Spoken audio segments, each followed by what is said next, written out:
Kupitia hii video utaenda ufahamu bei ya bajaji used Tanzania.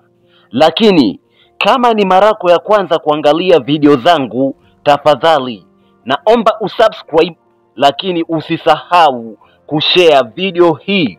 Bei ya bajaji used Tanzania inakuwa inategemeana na hali na muonekano wa hiyo bajaji ulionayo.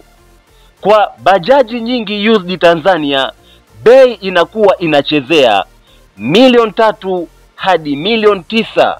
Lakini bajaji used, hakikisha unafata utaratibu wote ndio ununue.